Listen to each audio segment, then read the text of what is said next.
My honeys, my hardworking goats, my nasty birds, welcome, welcome, welcome. Hello, my dears. Can you feel that vibration? Can you feel the ground shaking under those sensible, polished shoes? I know you can. Oh, absolutely. It is a brand new week, and honestly, I cannot stand still. I have had 3 coffees, maybe 4, who's counting? And the stars are screaming so loud, I think I'm going to explode. I feel it too. Welcome to the most important week of the year so far. Absolutely. Welcome, our dear summit climbers. It is such a pure joy to be here with you. Isn't it? And you are right to be jumping up and down, my friend. The energy this week is not just a little ripple in the pond. It is a tidal wave. Not a tidal wave. We are looking at the week of January 26th to February 1st, 2026. Oh. And honestly, looking at the charts, isn't it amazing? It's unbelievable. It feels like the universe has decided to burn the old script and hand us a blank page. Totally. Rewrite it, shred it, set it on fire, and dance around the ashes. And listen, I know who's listening right now. Yeah, we do. I know you, my dear Capricorns. I see you. I know you are checking your expensive watches, tapping your foot, thinking, okay, cut the fluff, give me the bottom line. I have a board meeting in 5 minutes. Laughter. I know you are impatient. You want the ROI, the return on investment right now. But listen to me, my bossy little goats. We are getting straight to the point because this week is, quite literally, all about you. It truly is. We are calling this week the Great Transformation. Ooh, I like that. And for our lovely Capricorns, who are usually so steady, so grounded, the ones who hold the world on their shoulders, this week is going to ask you to change gears completely. Completely. We have 3 major earth-shattering events happening. First, we have Neptune entering Aries, which is a huge 12-year cycle shift. Huge. Then we have the intense, explosive Mars-Pluto conjunction. Explosions. I love it. Power and money, baby. That's the Capricorn language. Exactly. Power and money. Yes. And finally, we wrap it all up with the grand finale, the Leo full moon. It is a lot to process. It is huge. Oh my God. Can you look at the chances for Capricorn this month? Yeah. It will make you smile even if you're in a very serious negotiation. It really will. I mean, usually you guys have that poker face, that I am very serious and important face. Yeah. But this week, the universe is tickling you.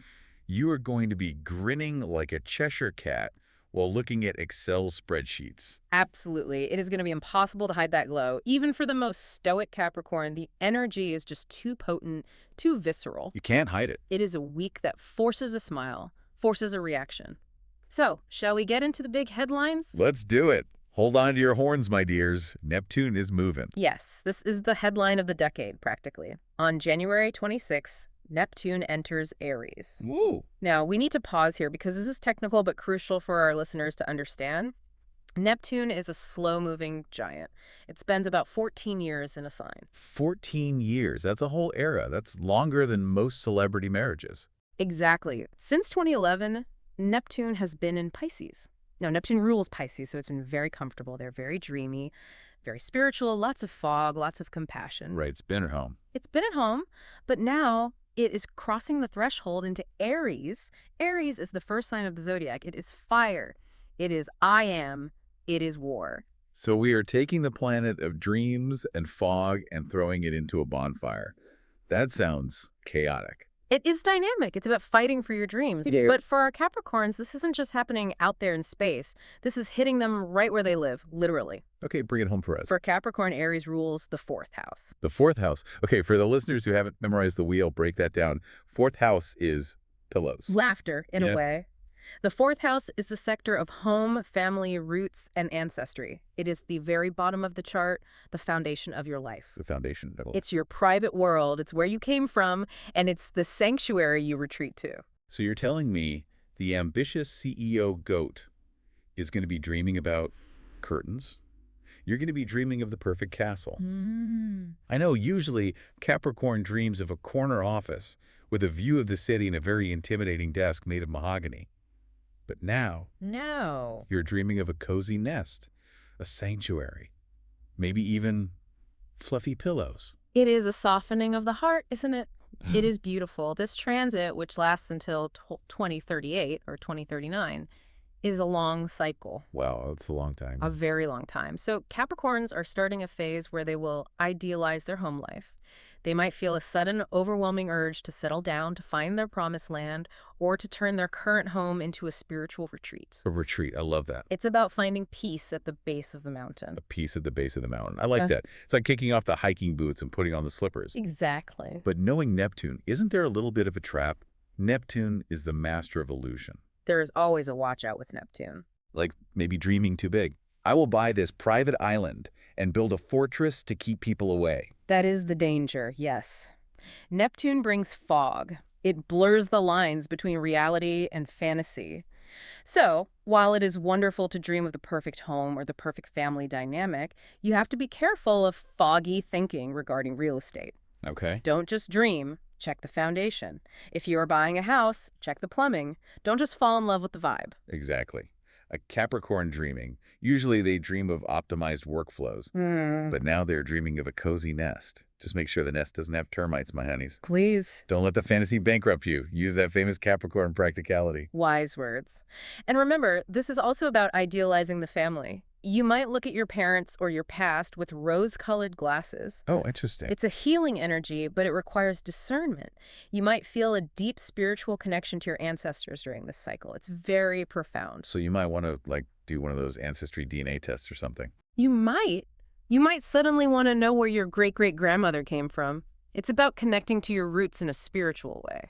Okay, so we are dreaming of home, we are hugging our ancestors in our dreams, but then, boom. Yes. Explosion in the sky. Wednesday comes around, and Mars and Pluto are high-fiving in Aquarius. This is the high-voltage moment of the week. This is the moment where the hair on your arms stands up. Ooh, goosebumps. Mars, the planet of action, war, and drive, meets Pluto, the planet of transformation, death, and atomic power. And they are meeting in Aquarius. Two bad boys in the same room. And for Capricorn, where is this fight happening? In the second house. Money. Did someone say money? Capricorns are listening now. Uh-huh. I see their ears perking up. The spreadsheet is closed. They're leaning in. They certainly are. The second house is money, resources, material possessions, and crucially, self-worth. Self-worth, right. When Mars and Pluto come together here, it is a revolution in how Capricorns earn and view money. It is intense. It sounds aggressive. Is this like, give me my money or else energy? Is this a bank robbery vibe? It can be. Mars is the gas pedal. Pluto is the atomic bomb. Whoa. Together in the money house, this means a massive drive to change financial status. It's all or nothing energy. All or nothing. A Capricorn might wake up and say, I am done earning this amount. I am worth double, and I will get it. Or I will burn the system down and build a new one. I love that. I am worth double. Say it with me, my nasty birds. I am worth double. Exactly. But we have to be careful not to actually burn the building down, right? We want the raise, not a lawsuit. Absolutely. Controlled explosions only, please. Pluto destroys to rebuild. Okay, so it's a good thing. It is a good thing. So this might mean the destruction of an old income source that wasn't paying you enough to make space for something massive. But let's break this down day by day, because the week starts on a surprisingly joyful note before we get to that explosion. Yes, let's start with the good news. Monday and Tuesday are delicious. Like a warm chocolate chip cookie right out of the oven. They really are. On Monday and Tuesday, the moon is in Taurus. Now, Taurus is an earth sign, just like Capricorn, so this feels supportive. Oh, what? For Capricorn, Taurus is the fifth house. The fun house? Yes, the house of love, joy, hobbies, creativity, and children. And the moon is conjunct Uranus. Uranus, the planet of surprises, the planet of, I didn't see that coming. The Great Awakener. So a Capricorn having fun on a Monday, is the world ending? No, it's just Uranus. It is delightful. You might find unexpected surprises in your love life, maybe a sudden crush, or your partner does something totally out of character and romantic. Ooh, I like that. Or, for the creative Capricorns, a sudden spark of genius. You want to take a risk, you want to be seen. You might wear something colorful to work. Gasp. Not beige. Not beige. Maybe a bright red scarf. Oh, maybe even surprise pregnancy news. Or a sudden desire to skip work and go to an amusement park. Uh-huh. Cancel my 10 a.m., I'm going on the roller coaster. Anything is possible with Uranus in the fifth house. It is a sudden desire to embrace life. It's a great time to be seen, to shine, and to feel full emotionally. I love it. You might shock people, Capricorn. They expect you to be serious, and suddenly you are the life of the party on a Tuesday morning. Look at me. I am fun. I have hobbies. I love it. But then, Wednesday rolls around, the moon moves, and the energy shifts. Back to the grind. Back to the grind, but with a twist. On Wednesday and Thursday, the moon moves into Gemini, which is your 6th house of routine, health, and daily work. Okay, so to-do lists. To-do lists, emails, errands. Gemini is fast, busy energy, but the real story is that stellium in Aquarius. The stellium. It sounds like a rock band. Ladies and gentlemen, the Aquarius stellium. It does. What exactly is a stellium for those who don't speak fluent cosmos? A stellium is when you have 3 or more planets clustered in a single sign or house. It's like a spotlight. All the energy is focused in one room. We have Mars and Pluto, which we mentioned, but they are joined by Mercury and Venus, all in your 2nd house of money and value. Okay, so everyone is hanging out in the money house. It's a party in the bank vault. It's a crowded party. Even Venus, the planet of love, is counting coins. Even Venus. She wants luxury, she wants security. It is crowded in there. Now, this brings us to the danger zone we talked about with Mars and Pluto. Right. On Wednesday specifically, watch out for anger regarding finances. You know, a Capricorn hates waiting for money. If a payment is delayed or a bank issue arises, don't explode. Please don't. Keep cool, my ambitious friends. Exactly. If the invoice is late or if you feel undervalued, that Mars-Pluto energy can make you want to lash out. You might feel a surge of primal rage. The rival rage. How dare they not pay me what I am worth? But you must channel that energy into strategy, not just anger. If you yell at the client, you lose the money. Right. Strategy. Okay. Right. But wait, there is a sweetener, right? It's not just rage. There is. I don't want my goat stressing out. Yes. This is the beautiful part.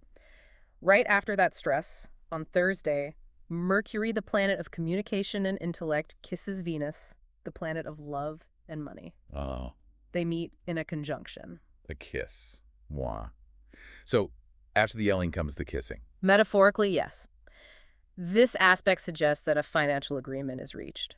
Maybe an apology is made regarding that money issue. Oh, nice. Or a brilliant money-making idea strikes you. You might find yourself saying, I am valuable and I demand my worth, but saying it with such charm and logic that people just have to agree. So use the voice. Ask for the raise on Thursday. Yes. Not with a shout, but with a smile. Yeah. Use that Capricorn authority, but coat it in honey. Precisely. And we cannot forget Saturn. Of course not. The big boss. Saturn is Capricorn's ruling planet, the big boss, the celestial taskmaster. There is a Saturn aspect happening here, too. Okay. It suggests that while there might be obstacles in communication, maybe a blocked email, a misunderstood contract, or a train delay, The worst. Saturn is teaching you. It says, if you overcome this obstacle with discipline, the success will be solid and long-term. Saturn is teaching you, not punishing you. Saturn is like that tough coach who makes you run laps in the rain, but then hands you the trophy at the end of the season. That is the perfect analogy. Good job, kid. Now do it again faster. Exactly. He builds resilience. So navigate the midweek financial intensity with grace, and the rewards are there. Then we move into Friday and Saturday. The weekend is here, and the moon moves into Cancer. Time to look at the people across the table. Yes. Moon in Cancer activates the 7th house for Capricorn. Okay. This is the house of partnerships, marriage, and interestingly, open enemies. It is all about the other. So we are focusing on the spouse, the business partner, or that guy you really can't stand. Ideally the partner. But there is a very interesting influence here from the asteroids Hades and Kronos. Ooh, sounds intense. Now, these aren't your typical planets. They act like a cosmic vacuum cleaner. It is time to clean house. Snip, snip. If you aren't helping the Capricorn climb the mountain, you are getting left at base camp. That's the energy. I love this energy. Capricorns do not like dead weight. They are efficient. They really don't. They value time above all else. And this weekend, the energy supports cutting loose anything that isn't working. It's a good time for a breakup. If it's necessary, yes.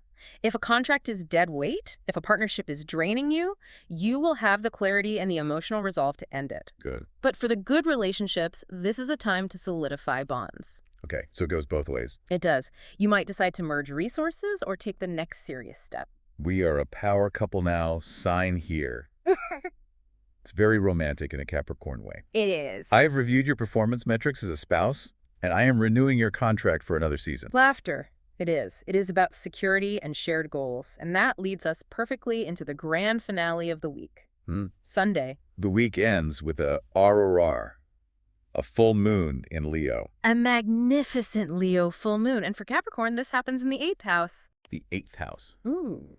Now, the 8th house is deep.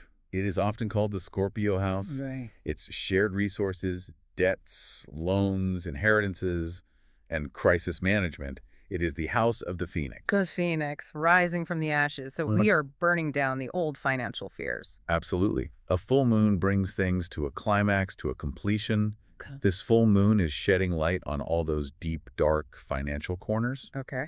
It signifies a final decision on a financial matter. Yeah. Maybe you finally pay off a debt that has been stressing you out. Maybe a loan gets approved. Yeah. Or maybe on a psychological level, you have an emotional release. You let go of a fear of poverty or a fear of dependence that has been holding you back. It's like shedding the old skin to reveal a shiny, wealthier goat underneath. Exactly. Look at my new coat. It's made of gold. I am finalized. I am renewed. That is the vibe. You are finalizing a cycle of fear or financial dependence. Yeah. You are stepping into your power. Love that. But a warning, Leo energy is dramatic. It loves a show. Oh, the drama. Jazz hands, spirit fingers. Yes, don't let your ego drive the financial decisions. Don't buy the sports car just to show off to the neighbor. Uh-oh. Use your Capricorn wisdom. Make the decision because it makes sense, not because it makes a scene. Right. Don't buy the boat just to annoy your neighbor. Right. Buy the boat because it's a good investment. If boats are ever a good investment. Well, after. Exactly. Okay, so let's unpack this joyful chaos. Yes. We have a new home vibe with Neptune, a money revolution with Mars and Pluto, and a financial climax with the full moon. My head is spinning, but in a good way. Mm-hmm. It feels like a movie where the main character finally wins. It is a week of high value. That is the synthesis here. High value. I like that. Capricorns are realizing their self-worth. They are understanding that their time, their energy, and their skills are precious resources. They are no longer willing to sell themselves short. Amen to that. So what does this all mean for our listeners? What should they do when they wake up tomorrow? Give me the action plan. First, don't fear the chaos. The disruptions you feel, maybe that sudden surprise on Monday or the anger on Wednesday, those are just chains breaking. They are the sound of freedom. I like that. The sound of freedom is a little bit noisy. It sounds like a jackhammer, but it's building something new. It is. Secondly, use your voice. Use it. With Mercury and Venus together, you have the charm and the logic. Ask for the raise. Set the price. Negotiate the deal. Do not sell yourself short this week. Wait. The universe is backing your bid. And dream a little. I know you want to control everything, my dear Capricorns. But this week, let the universe carry the heavy bags for a minute. Absolutely. Blend that famous discipline with a little bit of joy. Yes. Let Neptune in the 4th house soften your heart regarding family. It's okay to want a sanctuary. It's okay to buy the fluffy pillows. You have earned it. You hear that? The expert says buy the pillows. And maybe the castle, too, if you can afford it. Why not? If the foundation is solid. You are the most special astrologers who add joy, energy, and warmth to that hardworking and solid world of Capricorn. Seriously, my honeys, you have the power this week. You are the CEOs of the Zodiac, and the stars are holding a board meeting just for you. That is beautifully said. May your style be sincere, energetic, and smiling. Have a warm conversation with the universe this week. Please do. Listen to what it is telling you about your worth and your home. And hey, next week, or next month, your Capricorn is waiting for even bigger surprises. We see the stars aligning for you, and it just keeps getting better. It really does. This is just the beginning of the cycle. In order not to miss it, don't forget to subscribe to our channel called What Do Stars Say? Yes, smash that button. And if you liked our horoscope interpretation of this week, don't be shy. Share your comments with us. Please do. We want to hear from our nice-hearted listeners. Tell us about your dream castles and your money revelations. We read them all, sending you plenty of positive energy. Come on, blend discipline with joy. Bye, my honeys. Goodbye, climbers.